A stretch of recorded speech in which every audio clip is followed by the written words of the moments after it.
সেজন্য বলি বাবাজি আমার বন্ধুরা, কবরের মধ্যে কবরের ফেরেশতারা যখন আপনাকে তিনটি প্রশ্ন করবে, মান রব্বুকা, মান দীনুকা, মান নাবিয়ুকা, আপনি যদি নেককার হয়ে থাকেন তাহলে কবরের প্রশ্নগুলি আপনার জন্য সহজ হয়ে যাবে। আপনি যদি নেককার হয়ে থাকেন, কবরের আমল, কবরের প্রশ্নগুলি আপনার জন্য সহজ হয়ে যাবে। কবরের মধ্যে আপনি সহজভাবে আপনার মুখ থেকে অটোমেটিক আপনার মুখ এবং আপনার জবান থেকে মান রব্বুকা, মান দীনুকা, মান নাবিয়ুকা তিনটা প্রশ্নের উত্তর সঙ্গে সঙ্গে আপনার জবান দিয়ে বের হয়ে আসবে। জিন্দেগি তোর যাইরে ফাঁকি দিয়া রে সোনার আদম, জিন্দেগি তোর যাই ফাঁকি দিয়া। ও আদম রে পাক দরিয়া গেছে দারি, দন্ত আছে গোটা চারি, সমন জারি গিয়াছে করিয়া। ও আদম রে পাক দরিয়া গেছে দারি, দন্ত আছে গোটা চারি, সমন জারি গিয়াছে করিয়া রে সোনার আদম, জিন্দেগি তোর যাই ফাঁকি দিয়া, জিন্দেগি তোর যাই রে ফাঁকি দিয়া রে সোনার আদম, জিন্দেগি তোর যাই ফাঁকি দিয়া। ও আদম রে কামিনী রই কোলেতে, কাল ঘুমেতে রইলি তুই, সারা নিশি কাটাইলি তুই ঘুমায়া। ও আদম রে কামিনী রই কোলেতে, কাল ঘুমেতে রইলি তুই, সারা নিশি কাটাইলি তুই ঘুমায়া রে সোনার আদম, জিন্দেগি তোর যাই ফাঁকি দিয়া, জিন্দেগি তোর যাই রে ফাঁকি দিয়া রে সোনার আদম, জিন্দেগি তোর যাই ফাঁকি দিয়া। কুল্লু নাফসিন যায়িকাতুল মাউত, আল্লাহ পাক রব্বুল আলামিন বলেন, বান্দারে প্রত্যেক প্রাণীর, প্রত্যেক ব্যক্তির মৃত্যুর স্বাদ তার গ্রহণ করতে হবে। আল্লাহ পাক রব্বুল আলামিন আরো বলেন, লিকুল্লি উম্মাতিন আজালুন, প্রত্যেক প্রাণীর মৃত্যুর স্বাদ তার একদিন না একদিন গ্রহণ করতে হবে। কেউ আছে অ্যাক্সিডেন্টে মারা যায়, কেউ আছে লঞ্চ ডুবে মারা যায়, কেউ আছে স্ট্রোক করে মারা যায়, কেউ আছে বিভিন্ন রোগ হয়ে মারা যায়। আল্লাহ পাক রব্বুল আলামিন বলেন, বান্দারে আমি আল্লাহ দুনিয়ার মধ্যে তোমাকে পাঠিয়েছি, আমি আল্লাহ দুনিয়ার মধ্যে তোমাকে পাঠিয়েছি একমাত্র আমি আল্লাহর ইবাদত বন্দেগী করার জন্য। তোমরা আমি আল্লাহর ইবাদত বন্দেগী করো না, তোমরা আমার নাফরমানি করো। রাসূল করিম সাল্লাল্লাহু আলাইহি ওয়াসাল্লাম হাদিসে কুদসির মধ্যে বলেন, আউয়ালু মা ইউহাসাবু বিহিল আবদু ইয়াউমাল কিয়ামাতিস সালাত, কিয়ামতের ময়দানে সর্বপ্রথম বান্দার নামাজের হিসাব হবে। বান্দারে যদি আল্লাহর কাঠ গড়া যদি বান্দা তুমি ধরা খায়া যাও, বান্দারে আল্লাহর কাঠ গড়ার মধ্যে যদি তুমি ধরা খায়া যাও, দুনিয়ার পুলিশ দললে, দুনিয়ার র্যাব দললে, আর্মি বিডিআর দললে জেলখানার মধ্যে নিয়া তোমাকে রিমান্ড দিবে। তোমাকে 6 মাস 1 বছর জেল দিবে, 2 বছর জেল দিবে, 10 বছর জেল দিবে, তারপরে তোমাকে ছেড়ে দিবে। কিন্তু আল্লাহর কাঠগড়া এমন কাঠগড়ারে বান্দা, যদি কোনো বান্দা আল্লাহর কাঠগড়ার মধ্যে যদি ধরা খায়া যায়, যদি কোনো বান্দা আল্লাহর কাছে যদি ধরা খায়া যায়, কিয়ামতের ময়দানে নামাজের হিসাব যদি না দিতে পারে, আমার আল্লাহ পাক রব্বুল আলামিন বলেছেন ওই বান্দাকে আমার আল্লাহ কাল কিয়ামতের ময়দানে কঠিন আযাবের সময়, বিপদের সময় আমার আল্লাহ ওই বান্দার সঙ্গে থাকবে না। আমার আল্লাহ বলেন এই বান্দাকে আমি হাকিয়ে তাকে জাহান্নামের আগুনে নিক্ষেপ করব। আমার ভাইয়ের, আমার বন্ধুরা, আমার আল্লাহর ইবাদত, আল্লাহর বন্দেগী আমাদের এমনভাবে করতে হবে যেমন স্বামী স্ত্রী বিবাহর দিন, বিবাহর রাত্রি, বাসর রাত্রে যেমনভাবে স্বামী আর স্ত্রী বাসর রাতে মধুর মিলন করে, মধুর কথা বলে, এরকমভাবে যদি বান্দা তুমি গভীর রজনীতে, গভীর রাত্রে ওঠে তুমি যদি আল্লাহর দরবারে 2-4 রাকাত, 6 রাকাত, 10 রাকাত, 8 রাকাত তাহাজ্জুদের নামাজ পড়ে, যাই নামাজের মধ্যে বসে যদি তুমি ওই কবরের কথা স্মরণ করে, মরণের কথা স্মরণ করে, হাসর মিজান পুলসিরাতের কথা স্মরণ করে বান্দা তুমি যদি নিজেকে পরিবর্তন করে আল্লাহর ইবাদত বন্দেগী করতে পারো, দৈনন্দিন জীবনে যদি তুমি 5 ওয়াক্ত নামাজ পড়তে পারো, তাহাজ্জুদের আমল যদি করতে পারো, আল্লাহ পাক রব্বুল আলামিন বলেছেন কোন বান্দা আমার সঙ্গে রাত্রি গভীর রজনীতে আমার সঙ্গে যে বান্দা, দুনিয়ার সব মানুষ ঘুমিয়ে পড়েছে, গভীর রজনীতে গভীর রাত্রে উঠে আমি একমাত্র মাওলার সঙ্গে যদি কোনো বান্দা কথা বলতে পারে, আমি আল্লাহ তার দুনিয়ার যত চাওয়া পাওয়া আছে, অভাব অনটন আছে, আমি আল্লাহ আমি আমার বান্দার সমস্ত চাওয়া পাওয়াগুলি, অভাব অনটনগুলি আমি আল্লাহ তার মুক্তি করে দেব। সেজন্য রাসূল করিম সাল্লাল্লাহু আলাইহি ওয়াসাল্লাম হাদিসে কুদসির মধ্যে বলেন আখলিস দীনাকা ইয়াকফিকাল আমালুল কলিল। রাসূল করিম সাল্লাল্লাহু আলাইহি ওয়াসাল্লাম বলেন অল্প আমলই বান্দার নাজাতের জন্য যথেষ্ট হয়ে যাবে।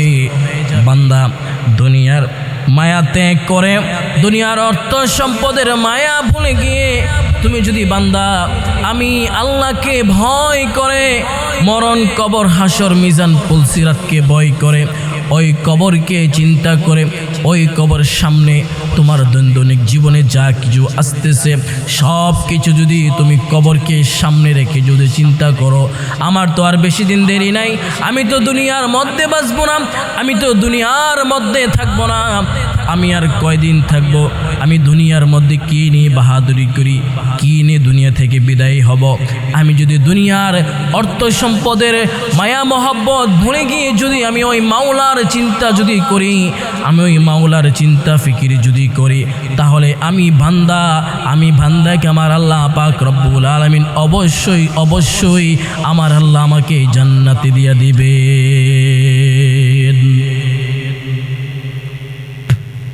সেজন্য বলে আমার ভাইয়ের, আমার বন্ধুরা, আমার আল্লাহ পাক রব্বুল আলামিন প্রত্যেক বান্দাদেরকে জানিয়ে দিয়েছেন, হে বান্দা কুল্লু নাফসিন যায়কাতুল মাউত, মৃত্যু তোমাকে একদিন ধরবে, মৃত্যু থেকে তুমি কোনো কিছুতেই এড়াইতে পারবে না, মৃত্যুতে তুমি কিছুতেই পালায়ন করতে পারবে না, মৃত্যু তোমাকে অবশ্যই ধরবে। আল্লাহর নবী সাল্লাল্লাহু আলাইহি ওয়াসাল্লামের কলিজার টুকরা হযরতে মা ফাতেমা, আল্লাহর নবীজির মেয়ে, একদিন তার স্বামী আলীকে ডাক দিলেন এবং তার সন্তান হাসান এবং হুসাইনকে ডাক দিলেন। ডাক দিয়ে তার স্বামী এবং হাসান এবং হুসাইনকে বললেন, স্বামী গো, ওগো আমার সন্তানেরা, তোমরা শুনে রাখো, আমার মৃত্যুর সময় গনিয়ে গিয়েছে। আমি মনে হয় দুনিয়ার মধ্যে আর বেশি দিন বাঁচব না। আমি মনে হয় দুনিয়ার মধ্যে আর বেশিক্ষণ টিকব না। আমার মনে হয় মৃত্যুর সময় গনিয়ে এসেছে। তোমাদের কাছে আমার একটা ওসিয়ত, একটা অনুরোধ থাকবে, আমি যখন মারা যাব আমাকে দিনের বেলায় আমার লাশটাকে দাফন কাফন করবে না, জানাজা পড়বে না। আমি যখন মারা যাব, আমি যখন রাত্রিবেলা মারা যাব, আমি যখনই মারা যাই, রাত্রেই মারা যাই, যখনই মারা যাই, এলাকার মধ্যে মাইক দিয়ে অ্যানাউন্স করবে না। মাইক দিয়ে অ্যানাউন্স না করে, মাইক দিয়ে জনতা সমাগম না করে আমাকে অতি তাড়াতাড়ি করে দাফন কাফন শেষ করে দেবে। দেখা গেল এই কথা বলার কয়েকদিন পর পর মা ফাতেমা ইন্তেকাল করলেন। ইন্তেকাল করার পর হযরত আবু যর গিফারি গেলেন তার কবর কুড়ার জন্য। কবর কুড়া শেষ হলে ওই কবরের মধ্যে নেমে আবু যর গিফারি কবরকে বলেন, কবর রে রে কবর, তোর মধ্যে কাকে রাখতেছি, তোর মধ্যে কাকে রাখবো রে কবর, তুই কি জানুসনি? তোর মধ্যে যাকে রাখবো তিনি হচ্ছেন মহিলাদের জান্নাতের সর্দারিনী মা ফাতেমা। খবরদার খবরদার, মা ফাতেমার সঙ্গে, মহিলাদের সর্দারিনীর সঙ্গে কোনো খারাপ ব্যবহার, খারাপ আচরণ করবি না। কবর উত্তর দেয় না, কবর কোনো আওয়াজ দেয় না। আবার আবু যর গিফারি কবরকে ডাক দিলেন, হে কবরের মাটি, হে কবর, তোর মধ্যে কাকে রাখবো তুই কি জানোসনি? তোর মধ্যে যাকে রাখবো তিনি হচ্ছেন হাসান হুসাইনের মা। খবরদার খবরদার, হাসান হুসাইনের মার সঙ্গে খারাপ ব্যবহার করবি না। তারপরও কবরের মাটি কোনো আওয়াজ দেন না। দ্বিতীয়বার আবার কবরকে প্রশ্ন করলেন, কবরকে ডাক দিলেন, কবর রে, তোর মধ্যে কাকে রাখবো তুই কি জানোসনি? তোর মধ্যে যাকে রাখবো তিনি হচ্ছেন হযরত আলীর স্ত্রী। খবরদার খবরদার, হযরত আলীর স্ত্রীর সঙ্গে খারাপ ব্যবহার করবি না। তারপরও কবর থেকে কোনো আওয়াজ আসে না। চতুর্থবার আবার কবরের মাটিকে ডাক দিলেন, কবরের মাটি রে রে কবরের মাটি, তোর মধ্যে কাকে রাখবো তুই কি জানোসনি? তোর মধ্যে যাকে রাখবো তিনি হচ্ছেন আর কেউ না, তিনি হচ্ছেন আল্লাহর নবী সাল্লাল্লাহু আলাইহি ওয়াসাল্লামের কলিজার টুকরা হযরতে মা ফাতেমা, যিনি হচ্ছেন কলিজার টুকরা আল্লাহর নবীজির মেয়ে। খবরদার খবরদার, আল্লাহর নবীজির কন্যার সঙ্গে খারাপ ব্যবহার করবি না। কবর থেকে যখন আবু যর গিফারি উঠে গেলেন, কবরের মাটি আওয়াজ দিলেন, হে আবু যর গিফারি, শোনো শোনো, আমি হযরত ফাতেমাকে চিনি না, আমি আলীর স্ত্রীকে চিনি না, আমি হাসান হুসাইনের মাকে চিনি না, আমি আল্লাহর নবী সাল্লাল্লাহু আলাইহি ওয়াসাল্লামের কলিজার টুকরা মেয়েকেও আমি চিনি না। আমি চিনি আমার মধ্যে যে আমল নিয়ে আসতে পারবে, আমার মধ্যে যে ভালো কাজ করে আসতে পারবে, আমি কবর মধ্যে কবরের মাটি তার সঙ্গে, তার জন্য আমি কবর ভালো ব্যবহার, ভালো আচরণ করব। আর যদি বদ আমল যদি কবরের মধ্যে নিয়ে আসে, তাহলে আমি কবর তার সঙ্গে আমি খারাপ আচরণ, খারাপ ব্যবহার করব। শুধু তাই না, চতুর্পাশের মাটি তাকে এমনভাবে চাপ দেব, চতুর্দিকের মাটির চাপের কারণে তার হাড্ডি মাংসগুলি একটা ফুটবলের মতন হয়ে যাবে, এমন জোরে চাপ দেব যদি আমল ছাড়া আসে। তাহলে আপনাদের কাছে আমার প্রশ্ন, আল্লাহর নবী জির মেয়ে ফাতেমাকে যদি কবরের মাটি এমন আওয়াজ দিয়ে যদি আবু যর গিফারির সঙ্গে প্রশ্নের উত্তর জবাব দিতে পারি, তাহলে কবরের মধ্যে আপনার আমার কেমন বিচার হবে, তাহলে আপনার আমার কেমন শাস্তি হবে। যদি আমল সারা দুনিয়া থেকে বিদায় হই, যদি নেক নেককার নেক আমল ছাড়া যদি দুনিয়া থেকে বিদায় হই, ওই কবরের মাটি আপনার সঙ্গে আমার সঙ্গে খারাপ আচরণ করবে। সেজন্য বলবো আমার যুবক ভাইরা, দুনিয়ার মায়া ত্যাগ করে দিয়ে, দুনিয়ার অর্থ সম্পদের মায়া ত্যাগ করে দিয়ে, দুনিয়ার মায়া ত্যাগ করে দিয়ে আমরা যদি একমাত্র আল্লাহকে ভয় করে, আল্লাহকে রাজি খুশি করে যদি এই দুনিয়া থেকে, এই পৃথিবী থেকে যদি বিদায় হতে পারি, আল্লাহকে সেজদা করে যদি এই পৃথিবী থেকে বিদায় হতে পারি, আল্লাহ পাক রব্বুল আলামিন হতেও পারে আপনার আমার আমল দেখে, আপনার আমার নেক আমলগুলি দেখে বাছাই করে করে আল্লাহ পাক রব্বুল আলামিন আমাদেরকে জান্নাতে দিবে। কি নিয়ে যাব দুনিয়া থেকে? আল্লামা রশিদ আহমদ গঙ্গোহী রহমাতুল্লাহি আলাইহি অনেক বড় বুজুর্গ ব্যক্তি ছিলেন। এত ইবাদত বন্দেগী করতেন, এত আমল করতেন, এত নেক আমল করতেন। দুনিয়ার মানুষেরা বলতো, হুজুর আপনি এত নেক আমল করতে করতে আপনার কপাল ফুলে গিয়েছেন, আপনার চোখগুলি ফোলা ফোলা ভাব, আপনার চেহারা কালো হয়ে গিয়েছে, আপনি মনে হয় রাত্রিতে ঘুমান না, আপনি রাত্রিতে সজাগ থেকে আল্লাহর ইবাদত বন্দেগী করেন। হুজুর আপনি ডাক্তার দেখান, অপারেশন করান, পা ফোলা ভালো হয়ে যাবে, চোখগুলি ভালো হয়ে যাবে, মাথাগুলি ভালো হয়ে যাবে। আল্লামা রশিদ আহমদ গঙ্গোহী রহমাতুল্লাহি আলাইহি বলেন, বাবাজি রে, আমি ওই আল্লাহর ভয়ে এত ইবাদত করি, এত আল্লাহর ভয়ে আমি এইভাবে আল্লাহর ইবাদত বন্দেগী করতেছি, আজ পর্যন্ত আমি ইবাদত ছাড়ি নাই, যতদিন পর্যন্ত যেদিন আমার মরণ হয়ে যাবে ওই মৃত্যুর আগ পর্যন্ত আমি আল্লাহর কালেমা ছাড়ব না, আমি আল্লাহর নামাজ ছাড়ব না, আমি আল্লাহর কোরআন তেলাওয়াত করা ছাড়ব না, আমি আল্লাহর বন্ধুর হাবিবের দুরূদ ছাড়ব না।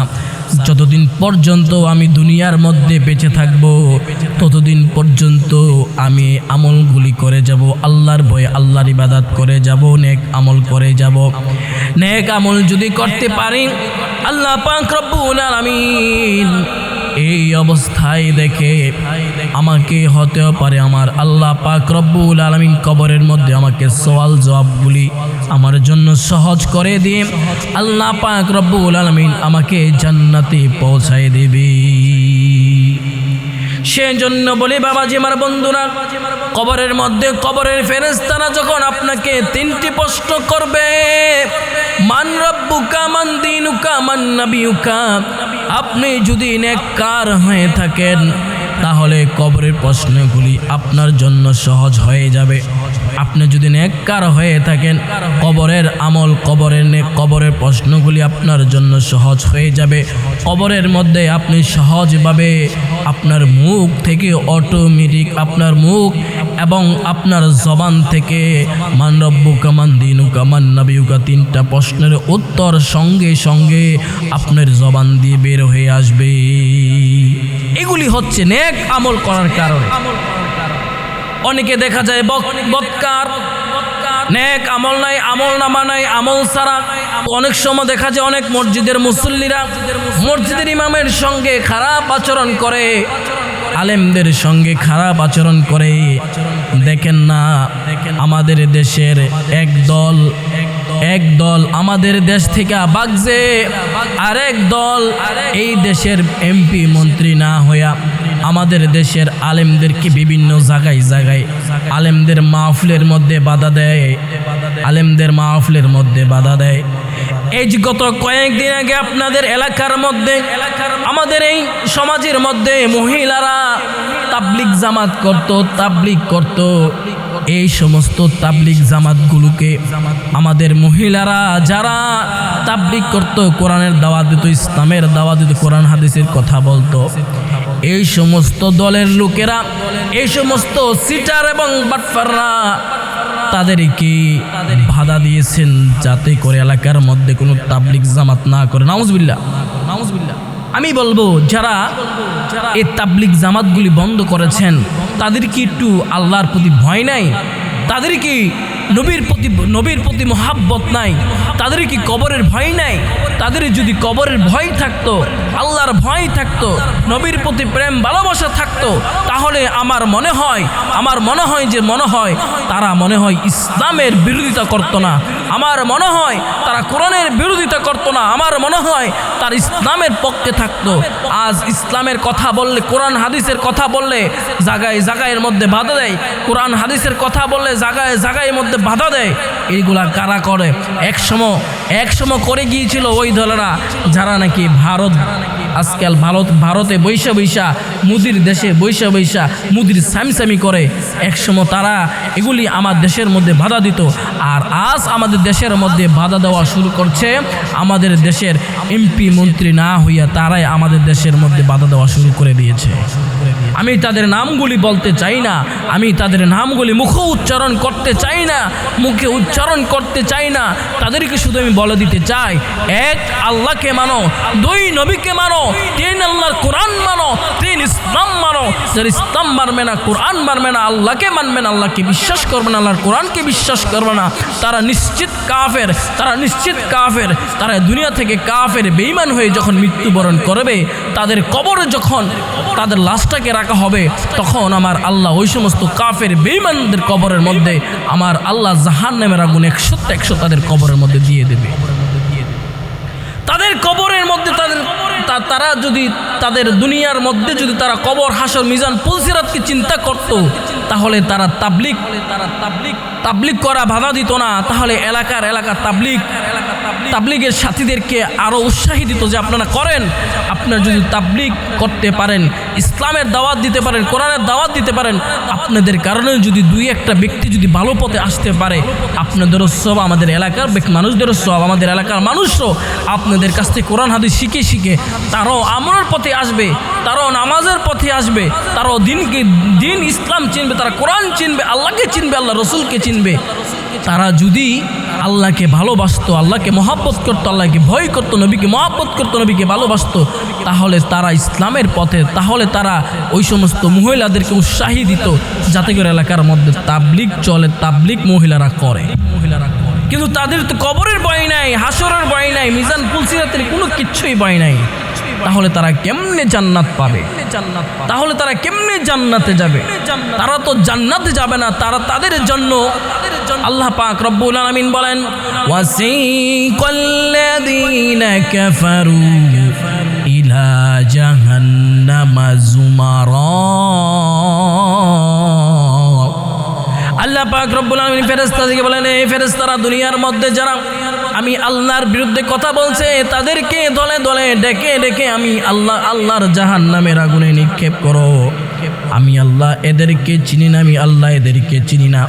আর কবরের মধ্যে এমন ভয়ানক শাস্তি হবে ওই বান্দার, এমন ভয়ানক শাস্তি হবে, কবরে রাখার সঙ্গে সঙ্গে যখন কবরের আযাব গজব শুরু হয়ে যাবে, তখন বান্দার চিন্তা করবে, কবরের মধ্যে শুয়ে শুয়ে ফেরেশতাদেরকে বলবে, রে আল্লাহর ফেরেশতারা, দুনিয়ার মধ্যে পাপ কাজ করে এসেছি, কি করব বুঝতেছি না।